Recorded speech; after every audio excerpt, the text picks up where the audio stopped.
శ్రీ సాయినాథాయ నమః. శ్రీ సాయి చతుర్థం 46వ అధ్యాయం. ప్రస్తావన. గయా యాత్ర, 2 మేకల కథ. ఈ అధ్యాయంలో శామ్య కాశీ, గయా, ప్రయాగ యాత్రలకు వెళ్ళుట, బాబా ఫోటో రూపమున అతని కంటే ముందే వెళ్ళుట చెప్పదము. బాబా 2 మేకల పూర్వజన్మ వృత్తాంతం జ్ఞప్తి తెచ్చుకునుట కూడా చెప్పుకుందుము. ప్రస్తావన. ఓ సాయి, నీ పాదములు పవిత్రములైనవి. నిన్ను జ్ఞప్తి అందించుకొనుట మిగిల పావనం. కర్మబంధముల నుండి తప్పించు నీ దర్శనం కూడా మిక్కిలి పావనమైనది. ప్రస్తుతం నీ రూపం అగోచరమైనప్పటికీ భక్తులు నీ అందే నమ్మకముంచినచో వారు నీవు సమాధి చెందకముందే చేసిన నీలను అనుభవించెదరు.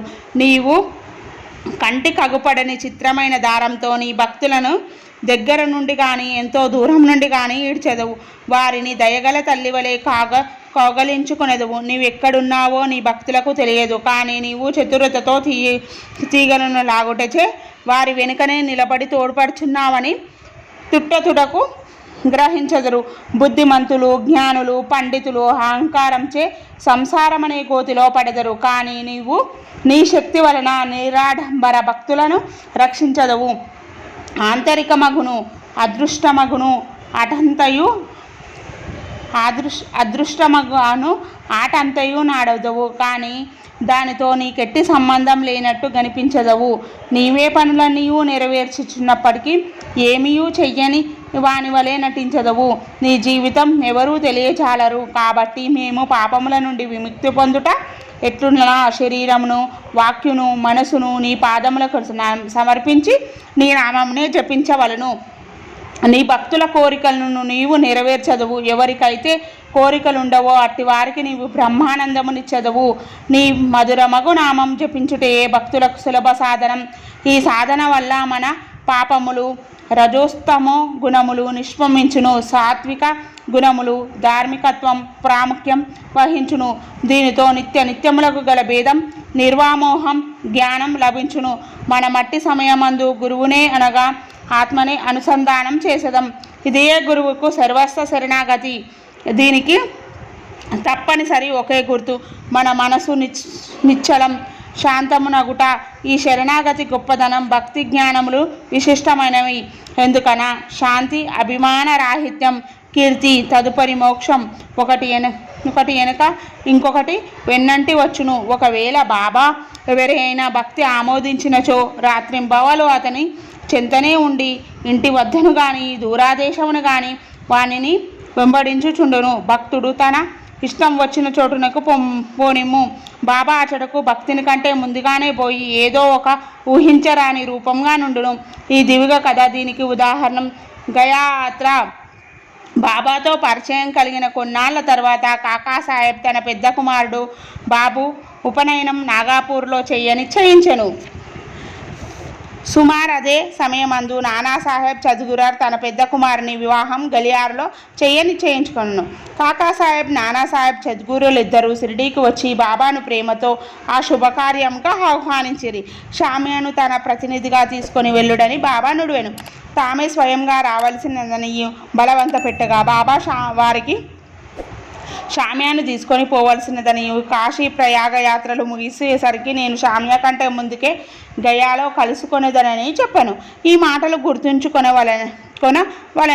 ఏలన అవి బాబా సర్వవ్యాప్తి అని నిరూపించును. బాబా వద్ద సెలవు పుచ్చుకొని శామ్య నాగపూర్, గలియార్ పోవ నిశ్చయించాను. అచ్చటి నుండి కాశీ, ప్రయాగ, గయా పోవాలని హఫాకోతే అతని వెంట బోవ నిశ్చయించాను. వారిరువురు మొట్టమొదట నాగపూర్లో జరుగు ఉపనయనమునకు పోయిరి. కాకాసాహెబ్ దీక్షిత్ శామ్యకు 200 రూపాయల ఖర్చుల నిమిత్తం కానుకగా నిచ్చని అచ్చటి నుండి గలియార్ పెళ్లికి పోయిరి.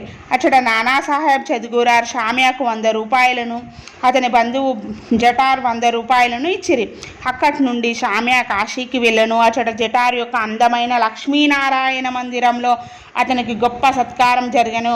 అచ్చటి నుండి శామ్య అయోధ్యకు పోయెను. అచ్చట జటార్ మేనేజర్ శ్రీరామ మందిరంను ఆహ్వానించి మర్యాద చేశాను. వారు అయోధ్యలో 21 రోజులుండిరి. కాశీలో 2 మాసములుండిరి. అక్కడి నుంచి గయాకు పోయిరి. రైలు బండిలో గయాలో ప్లేగు గలదని విని కొంచెం బికాకు పడిరి. రాత్రి గయా స్టేషన్లో దిగి ధర్మశాలలో బస చేసిరి.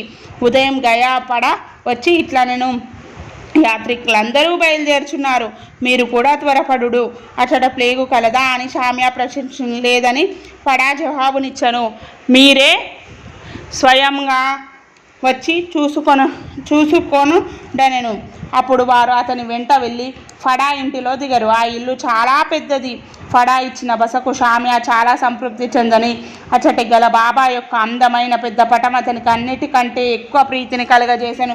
అది ఇంటికి ముందు భాగంలో మధ్య సమర్పింపబడి ఉండను. దీనిని చూసి షామ్యా మైమర్చెను. కాశీ పయాగ యాత్రలు ముగిసేసరికి నేను షామ్యా కంటే ముందుకే గయాకు పోయేదను అను బాబా పలుకులను జ్ఞప్తి తెచ్చుకొనను. కండ్ల నిండు నీరు గారెను, శరీరం గగ్గురొడ్చను, గొంతుకు ఆర్చుకొని పోయెను. అతడు వెక్కి వెక్కి ఏడవసాగను. ఆ పట్టణంలో ఫ్లేగు జ్వాడ్యం గలదని భయపడి ఏడుచుచున్నాడో ఏమని ఫడా అనుకొనెను. ఫడాను బాబా పటం ఎక్కడ నుండి తెచ్చితివని షామ్యా అడిగను.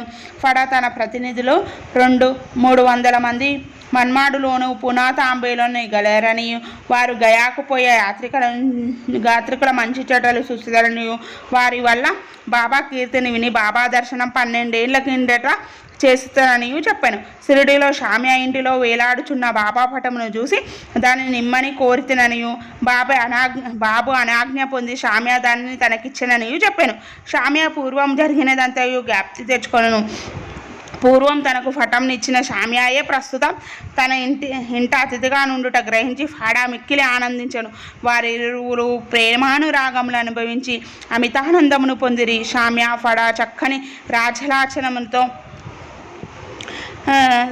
లాంఛనములతోని స్వాగతించను. ఫడా ధనవంతుడు. అతడు ఒక పల్లకిలో కూర్చుండి షామ్యాను ఏనుగుపై కూర్చుండబెట్టి ఊరేగించను. అతికి దిక్కి సౌగిన సౌఖ్యములన్నీ నెరవేర్చను. ఈ కథ వల్ల నేర్చుకోవలసిన నీతి, బాబా మాటలు అక్షరాల సత్యములనియు బాబాకు తన భక్తుల యందు గల ప్రేమ అమితమనియు తెలియచున్నవి. ఇదే కాక వారికి జంతువుల యందు కూడా సమాన ప్రేమయుండెను. వారు వానిలోనొకరుగా భావించేటి వారు. ఈ దివ్య కథ దీనిని వెల్లడించును. 2 మేకల కథ. ఒకనాడు ఉదయం బాబా లేడీ తోట నుండి తిరిగి వచ్చుచుండెను. మార్గమున మేకల మందను చూసెను. అందులో 2 మేకల మీద బాబా దృష్టి పడెను. బాబా వానిని సమీపించి ప్రేమతో తాకి లాలించి వానిని 32 రూపాయలకు కొనెను. బాబా వైఖరిని చూసి భక్తులు ఆశ్చర్యపడిరి. బాబా మిగిల మోసపోయినని వారు అనుకునేరి. ఎందుచేతనగా ఒక్కొక్క మేకను 2 గాని 3 గాని 4 రూపాయలకు కొనవచ్చును. 2 మేకలకు 8 రూపాయలు హెచ్చు కాదనిరి. బాబా నేను నిందించిరి. బాబా నెమ్మదిగా నూరుకొనెను. షామ్యా తాత్య కోత్య బాబాను సమాధానం విడగా, బాబా నాకు ఇల్లు కానీ కుటుంబం కానీ లేకుండుట చేత నేను ధనం నిల్వ చెయ్యరాదు అనిరి. మరియు బాబా తమ ఖర్చుతో 4 సేళ్ల శనగపప్పును కొని మేకలను పెట్టమని చెప్పిరి.